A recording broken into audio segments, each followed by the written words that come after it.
Hello everyone, आप सभी का नौमिता टू डू लर्निंग में स्वागत है। दोस्तों, अभी हम लोग देखेंगे क्राउन रूल। क्राउन रूल मतलब ब्रिटिश गवर्नमेंट का इंडिया में डायरेक्ट एडमिनिस्ट्रेशन। दोस्तों, ये क्राउन रूल का शुरुआत होता है गवर्नमेंट ऑफ इंडिया एक्ट 1858 से। ये गवर्नमेंट ऑफ इंडिया एक्ट 1858 से शुरू होता है क्राउन रूल, ब्रिटिश गवर्नमेंट का इंडिया में डायरेक्ट एडमिनिस्ट्रेशन।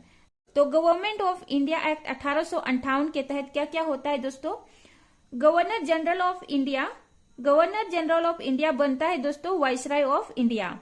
ये जो वाइसराय थे, ये ब्रिटेन का जो पार्लियामेंट थे दोस्तों, वहां से बन के आते थे।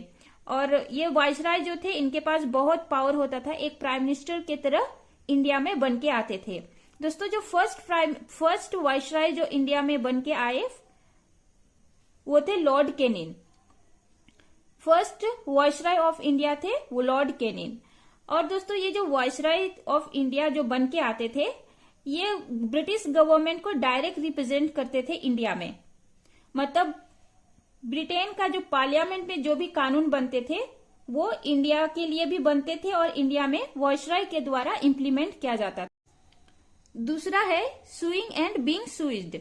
इसका मतलब होता है दोस्तों rule of law. Government of India act 1858 के बाद इंडिया में कोई भी काम होता था तो कानून के अंदर में काम करना शुरू हो गया था। दोस्तों, हम लोग देख ही रहे हैं कि इवोल्यूशन ऑफ इंडियन कॉन्स्टिट्यूशन, तो यही सबसे हम लोग का इंडियन कॉन्स्टिट्यूशन बनते जा रहा है दोस्तों। और ये जो रूल ऑफ लॉ का शुरुआत हुआ था, ये गुड गवर्नेंस के लिए शुरू किया गया था गवर्नमेंट ऑफ इंडिया एक्ट 1858 के तहत। और दोस्तों, यहाँ पे क्या हुआ था, ये जो डबल गवर्नमेंट है उसको खत्म कर दिया गया। ये जो board of control and court of director, इस दो बॉडी को खत्म कर दिया गया और उसके जगह पे एक नए बॉडी को क्रिएट किया गया, सेक्रेटरी ऑफ स्टेट।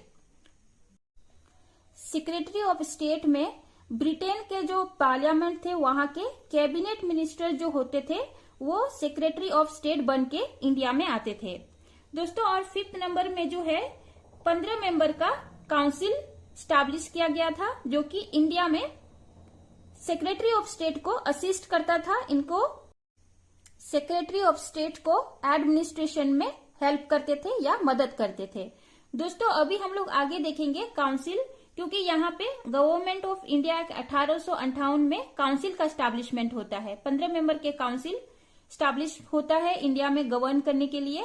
तो काउंसिल एक्ट 1861 को हम लोग देखेंगे। काउंसिल एक्ट अभी शुरू हो जाता है। अभी हम लोग देख रहे हैं Indian council act. Indian council act में 3 इंडियन काउंसिल एक्ट आया था, 1861, Indian council act 1861, Indian council act 1892 और इंडियन काउंसिल एक्ट 1909। तो दोस्तों, हम लोग देख रहे हैं अभी Indian council act 1861। Indian council act 1861 में क्या होता है दोस्तों, पोर्टफोलियो सिस्टम को इंट्रोड्यूस किया जाता है। पोर्टफोलियो सिस्टम इंट्रोड्यूस किया जाता है दोस्तों। और ये जो पोर्टफोलियो सिस्टम है, ये इस समय में लॉर्ड कैनिंग रहते हैं यहाँ के वाइसरॉय। तो लॉर्ड कैनिंग के द्वारा पोर्टफोलियो सिस्टम इंट्रोड्यूस किए जाते हैं इंडियन काउंसिल एक्ट 1881 के तहत। पोर्टफोलियो सिस्टम का मतलब है डिपार्टमेंट को डिवाइड करना, और काउंसिल के जो मेंबर होते थे दोस्तों, अलग अलग डिपार्टमेंट एक मेंबर के अंदर में होता था। और सेकेंड नंबर में है ordinance issuing power. British parliament जब फंक्शन में नहीं होता था तो उस समय दोस्तों इंडिया में वाइसरॉय के पास ऑर्डिनेंस इशू करने का पावर होता था। ऑर्डिनेंस मतलब अध्यादेश इशू करने का पावर होता था, जैसे प्रेसिडेंट के पास होता है ऑर्डिनेंस इशू करने का पावर। अभी हम लोग देखेंगे थर्ड, डिसेंट्रलाइज किया गया लेजिस्लेटिव पावर को बॉम्बे और मद्रास का।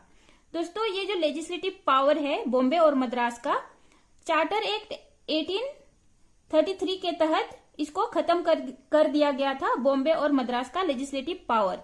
लेकिन इंडियन काउंसिल एक्ट 1861 के तहत ये जो बॉम्बे और मद्रास का लेजिस्लेटिव पावर है ये रिवाइव कर दिया गया। मतलब बॉम्बे और मद्रास के पास फिर से लेजिस्लेटिव पावर आ गया।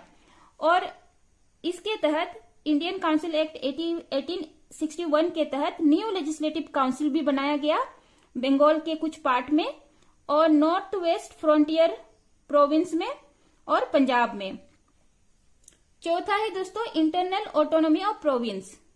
अब इसके तहत इस इंडियन काउंसिल एक्ट 1861 के तहत प्रोविंस को ऑटोनॉमी मिला, मतलब प्रोविंस अपना कानून बना सकता था।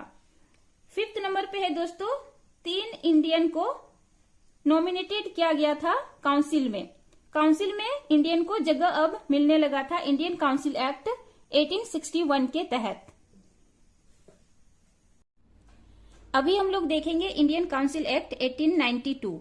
इंडियन काउंसिल एक्ट 1892 में होता है नॉन ऑफिशियल मेंबर जो होते हैं दोस्तों काउंसिल में, उसको इंक्रीज कर दिया गया। नंबर जो है नॉन ऑफिशियल मेंबर का उसको बढ़ा दिया गया सेंटर और प्रोविंशियल लेजिस्लेटिव असेंबली में। और ये जो मेंबर है दोस्तों नॉन ऑफिशियल मेंबर, इनको पार्टिसिपेट करने का जो है बजट डिस्कशन में इनको परमिशन मिला। इंडियन काउंसिल एक्ट 1892 से नॉन ऑफिशियल मेंबर बजट में डिस्कशन में भाग ले सकते हैं, पार्टिसिपेट कर सकते हैं। सेकेंड प्रोविजन है इंडियन काउंसिल एक्ट 1892 का, इसमें इलेक्शन हुआ था दोस्तों। हालांकि इलेक्शन को प्रॉपर नहीं, इलेक्शन वर्ड को यूज नहीं किया गया था, यहाँ पे लिमिटेड और इनडायरेक्ट नॉन ऑफिशियल मेंबर का इलेक्शन हुआ था। अभी हम लोग देखेंगे इंडियन काउंसिल एक्ट 1909। दोस्तों ये जो इंडियन काउंसिल एक्ट 1909 को मार्ले मिंटो रिफॉर्म के नाम से भी जानते हैं। इस एक्ट के तहत, मतलब मार्ले मिंटो रिफॉर्म के तहत इंडिया में कई सारे रिफॉर्म आए थे। फर्स्ट रिफॉर्म था कम्युनल रिप्रेजेंटेशन को इंट्रोड्यूस किया गया। दोस्तों मार्ले मिंटो रिफॉर्म के तहत कम्युनल रिप्रेजेंटेशन को इंडिया में इंट्रोड्यूस किया गया, मतलब कि सेपरेट इलेक्टोरेट मतलब मुस्लिम को वोट देंगे और हिंदू को वोट देंगे। तो सबसे पहले जो कम्युनल रिप्रेजेंटेशन को इंट्रोड्यूस किया गया सेपरेट इलेक्टोरेट को मार्ले मिंटो रिफॉर्म के द्वारा। सेकेंड रिफॉर्म था फर्स्ट टाइम इंडियन ज्वाइन कर रहा था वायसराय एग्जीक्यूटिव काउंसिल को।